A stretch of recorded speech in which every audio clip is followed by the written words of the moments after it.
Hey everyone, I am going to do a quick example of a generalized derivative, not a specific point, but a general formula that then we can plug in any x value that we want and get the corresponding derivative value. So in the last example, I used this one with this specific point. Now we'll do the same thing, like I said, in general form. So this is just going to become the limit as x goes to a of f of x, so that's just this root, 2x plus 1, and then minus the square root of 2a plus 1.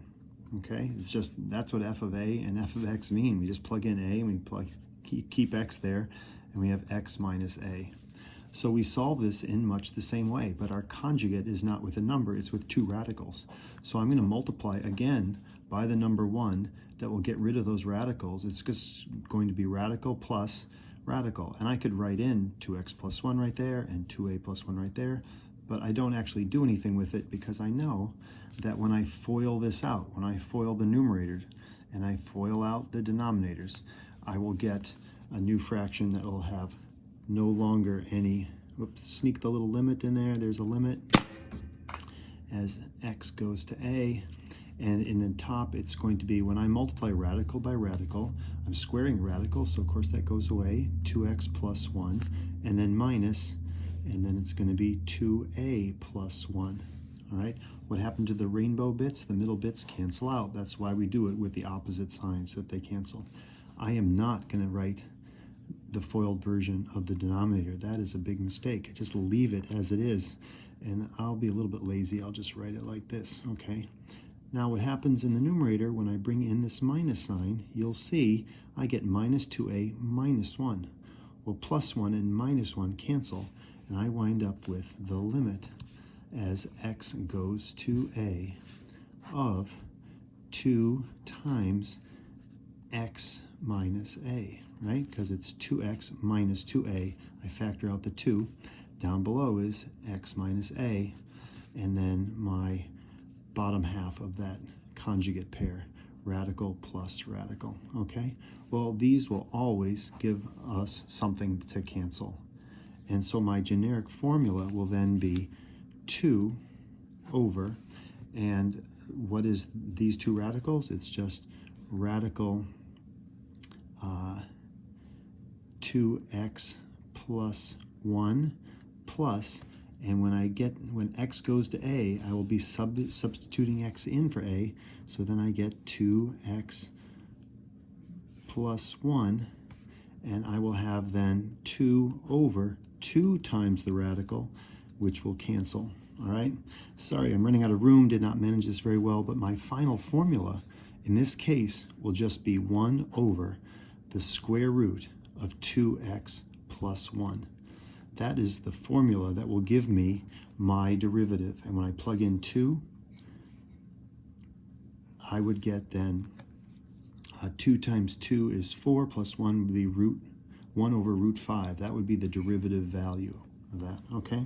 And I realize now that I used 2x plus 1 when I did 4x plus 1 in my last example, but that is, it's mathematically, this is the derivative for this function, 2x plus 1. All right, same thing here. I'm not going to use a specific point. I'm going to use just that imagined point A. And so I have a limit now, just like before, as x goes to a of 3 over x squared minus 4 minus 3 over a squared minus 4, and then that's all going to be over x minus a. So now I do cross multiply to find my common denominator. Is nothing more than the product of these two things. I can't do anything more. And I'm going to simplify that fraction, so I get the limit as x goes to a of, then it's going to be 3 times a squared minus 4 minus 3 times x squared minus 4 all over the denominator, which is the product of those two things. Again, I'll be a little bit lazy, all over x minus a. I just know that these two denominators are going to stay there, so I'm just not going to copy them out yet. Then what happens is I'm going to distribute in, and then factor after that. Okay, so you'll see what happens is when I bring the 3 in, I get minus 12, and when I bring the minus 3 in, I get plus 12, and those will cancel. So each time you want to draw that all out, I'll spread it all out, so I get the limit as x goes to a of 3a squared minus 12, and then as I bring in minus 3x squared, and then that's going to be plus 12 all over the two denominator parentheses all over x minus a. All right, well, what happens here is these cancel, and 3a squared minus x squared gives me 3 times a squared minus x squared. Okay, and then that's all over my two parentheses in the denominator. Again, I'm just saving time, I'm not writing that, and x minus a. And I'm again being lazy about writing the limit as x goes to a because I'm trying to squeeze it all in here. But this one, any difference of two squares you can factor, okay? And this factors to be a minus x times a plus x. And we then can cancel here this one and this one, but because the order is reversed, know this trick, that brings out a minus sign, because this is the same, a minus x is the same as minus x minus a.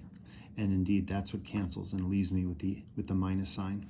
So this becomes the limit as x goes to a of minus then x, a plus x, all over that denominator. But remember, I've canceled the denominator here, so now I can write it. It's just going to be a squared minus 4 and x squared minus 4. All right, so as x goes to a, I can sub in now, and I will get as my final answer minus x plus x is 2x, and when I plug in x here, I get x squared and x squared, and they're identical, so I get x squared minus 4 times itself.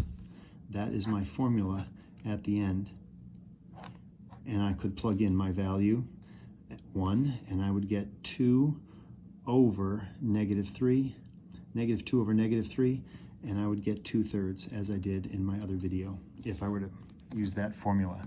Okay, that's pretty involved, but that is how you do it in general form. Good luck.